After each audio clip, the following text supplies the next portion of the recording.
I spend a lot of time looking at book catalogs and Publishers Weekly and the internet and all sorts of other media to find out what books are being published that we might be interested in them. Then I order review copies from publishers and spend a lot of time looking at them.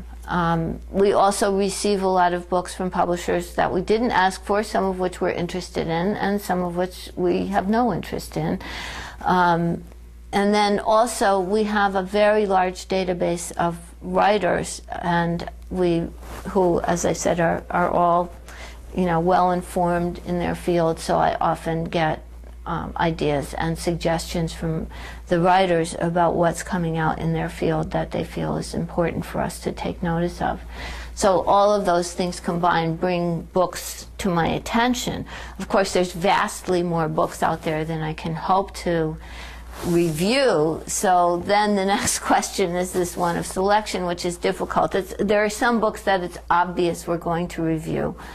There are other books that it's very clear to me we won't be reviewing, either because they have nothing to do with feminism.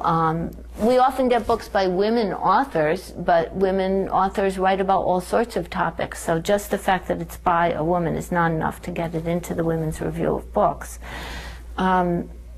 The most difficult decisions are about books that are kind of in the middle of, those two ends. And my decisions have to do with matching the book with a reviewer who can say something interesting about it.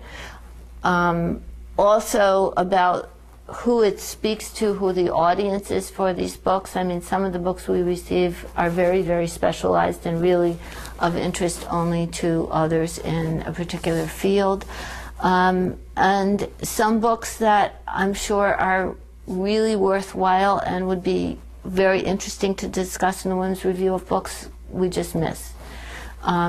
We also try to keep a real diversity of topics in Women's Review of Books. So sometimes it happens that we may have just published a review about Virginia Woolf and aren't going to do another one the next month. So that balance has something to do with it as well. And some of it has to do sometimes with the preferences of the reviewers themselves, particularly in poetry and fiction.